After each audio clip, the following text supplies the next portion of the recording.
Hi everyone, this is Ryan Powell, and so what I want to do is actually create like a video thing for my little girl. 3 weeks ago, me and my amazing woman Adriana, we had a beautiful, beautiful little daughter, Isabella Scarlett Montero Powell, and she is absolutely glorious, and I'm a huge fan of hers.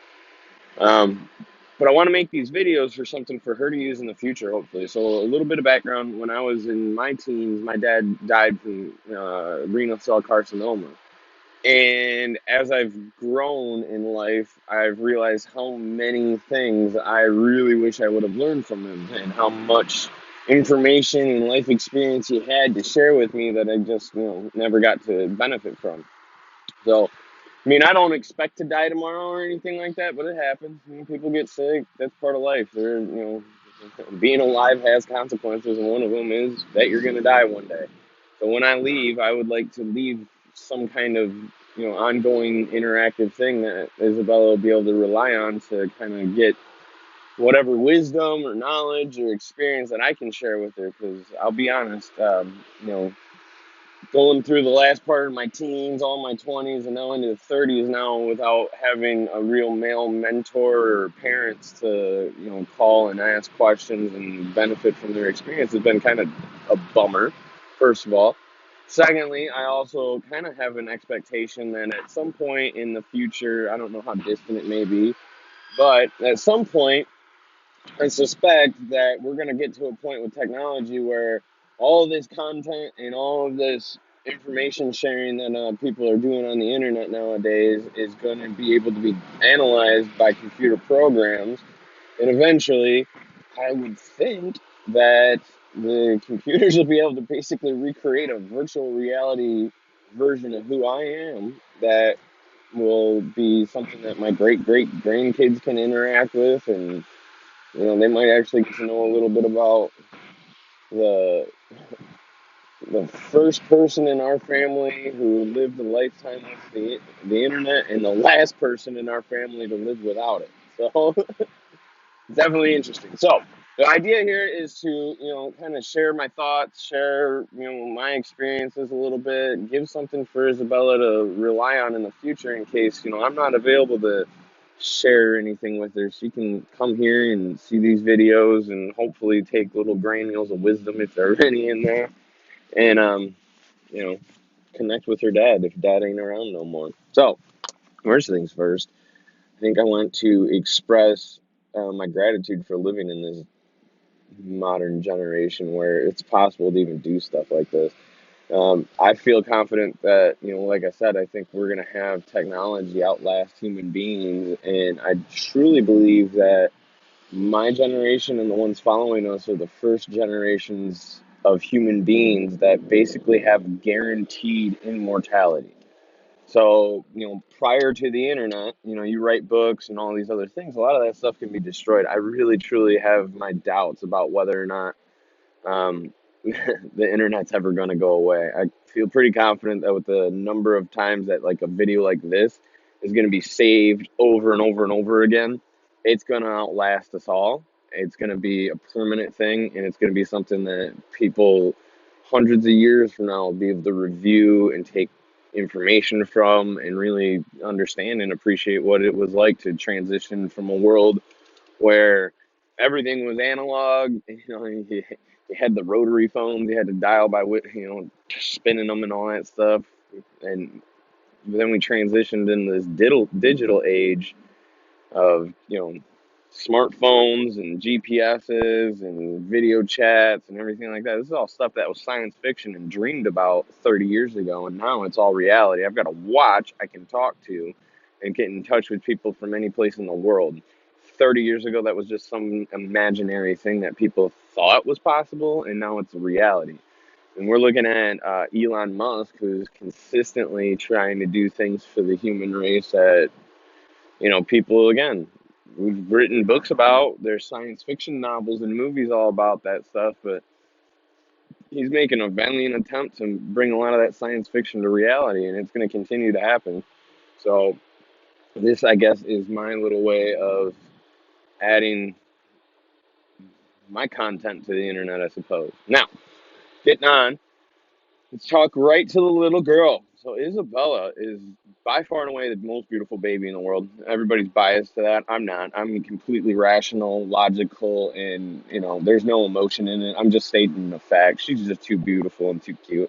I had to actually take a second. I was changing her diaper, not last night, but the night before, and she was just being too damn cute. It's like 1 o'clock in the morning. I got to get up at 5:30 to get ready to go to work and everything like that, and I couldn't take it. She was batting her little eyes at me and just looking around, giving smiles and stuff like that. I had to go wake her mom up. Be like, I just can't take it. She's too cute. I'm gonna sit here and stare at her until 5 o'clock in the morning and get no sleep. She's just too damn cute. Um, but it's been an experience so far. The first 3 weeks are all about setting routines and trying to figure out how you're gonna do all this. And Adriana and we've got a saying between us, siempre juntos, always together. We're always reminding ourselves that it's us together trying to conquer this little challenge that we're exposed to. But I mean, crying is difficult, but the smiles make it worth it, and it's totally been a lot of fun. I'm not gonna uh, sit here and say I got it all figured out because there's no way that's happening anytime soon. But I definitely appreciate, using automation and technology that we have available to help make the communication of what's going on with Isabella between me and Adriana way more sufficient, way easier to do. That way, we don't have to be constantly grilling each other about what's going on with little girl. We can just, hey, all right, all the notes have been kept. We all are on the same page, and we can just keep on going, and we can still have our relationship and maintain our happiness. Now, that said, we have had a couple of difficult days. There's been some moments of conflict that, I won't sit here and say I handled effectively. I am a person that is passionate and very intense, and my intensity can come across in an aggressive way a lot. It's something that I've been working on since I was like 14 years old, but the world I grew up in was an aggressive, intense world with lots of fighting and lots of anger and lots of yelling and just lots and lots of highly or elevated emotions. And I grew up in a house where if you wanted to get attention, you had to scream louder than everybody else, or hit something, or break something. It was a lot. And then we lived on a farm, so if you needed space, you had plenty of space. Now we're living in a little tiny house in the city and stuff like that. And I'm a open space kind of person, and sometimes that space just isn't available. So I'm learning. I'm learning that all the work that I've done up to this point to try to be less intense and less demanding and aggressive and all this stuff is still a bunch more to do, apparently. I've also come to realize that we're living in a culture of wokeness, and I'm not exactly sure what that means. It's I'm not sure what being woke even means, to be honest. But I guess it's some kind of version of being aware of other people's difficulties in lives and appreciating, their struggles and all that. The only issue I really have with this wokeness thing is it's why are we labeling it? Why are we making a big fuss out of it? Like, 30 years ago, people just used to call that empathy. 5 years ago, they used to call it compassion. Now it's wokeness. And apparently, if you're not woke enough, you're some kind of evil creature walking around the face of this earth creating havoc, which I don't agree with, but I'm also not in charge of creating these terminologies and things like that. But at the end of the day, really, I think the most important part to being woke is just appreciating the people that are around you and recognizing that they have their own struggle.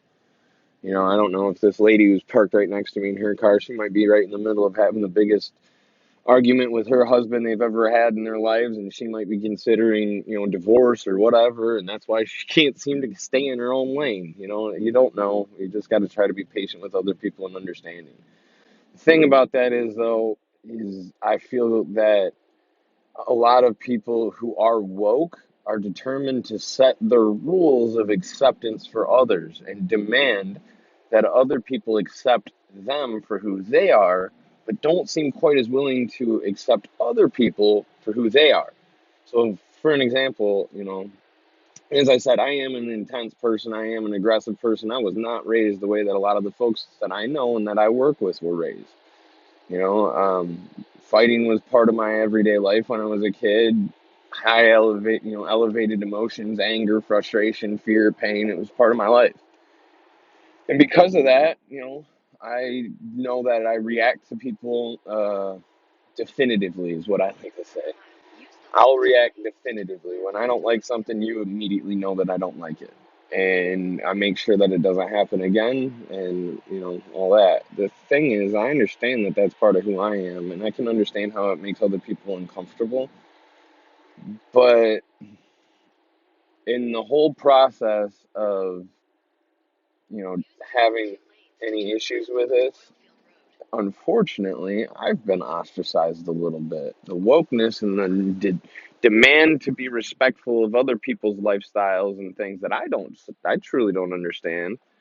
And as much, I want to, but in that process, you know, there's consequences, and the consequences are that some people just they make a decision about who you are, and instead of considering the fact that you're different than them, they just decide that's who you are. They are going to let it be that way, and then they treat you that way, and it just stays. And it is what it is, you know. But I digress, and that's stuff we can get into longer. I'm trying to understand. I'm having conversations with people who definitely have different cultural backgrounds and have experienced different, things in life than I have, to try to better understand it. But I definitely know for a fact that the way I was raised is not common, and it's not what most people experienced when they were children. And um, the conditioning that came from that is something that lives with you for your whole life. And that's really the point that I want to get to, is trying to be aware of the things that I'm conditioning you, Isabella, to expect in life.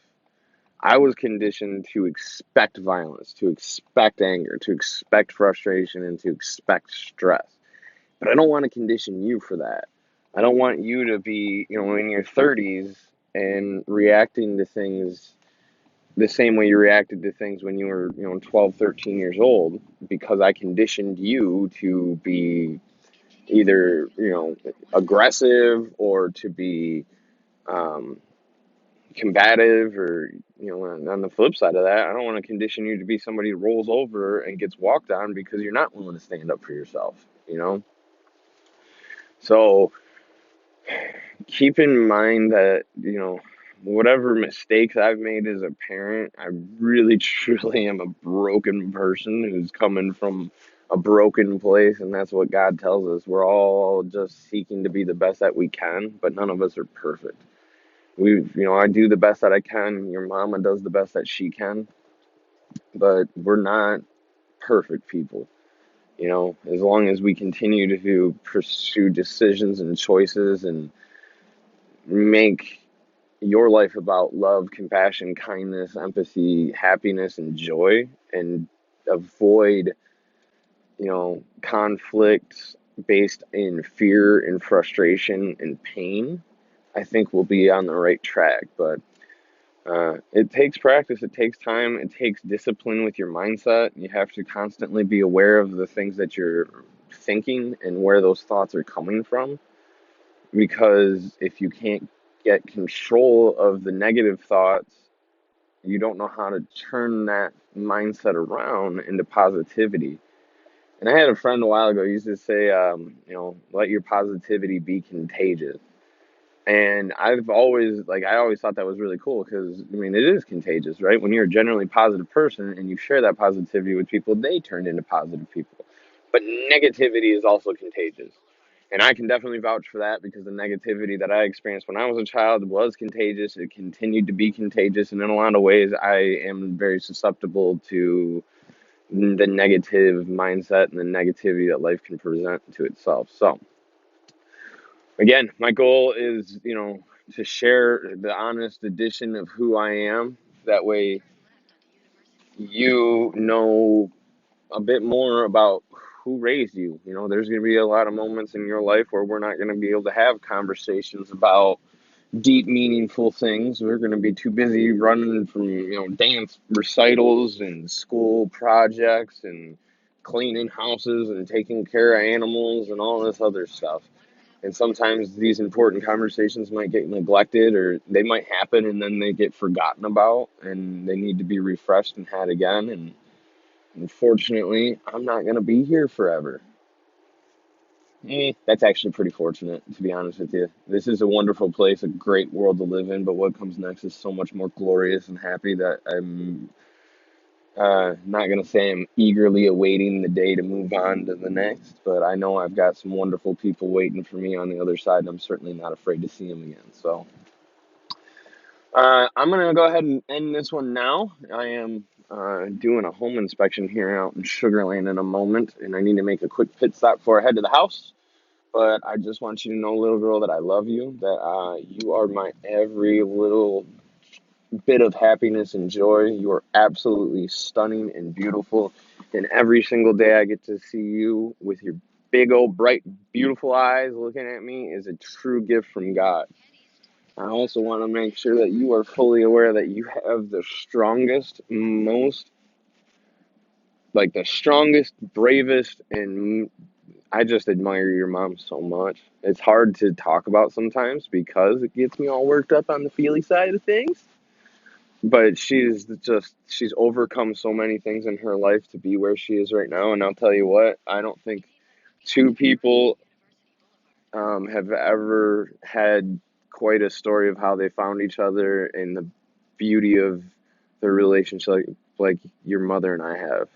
I'm from the Great White North, 2 minutes south of Canada, and your mom was from Venezuela. We grew up 4,500 miles apart in two entirely different cultures, and the odds of us finding each other and having the love that we have are so unbelievably small that there is no possible way God didn't put his hand into it to make sure that we found each other and that we would make sure we had a wonderful, beautiful life that we shared with you. So I'm going to let you have your day now. Hopefully these are useful, and I will keep trying to do these, 15 minutes every couple days and build a little library of fun for you.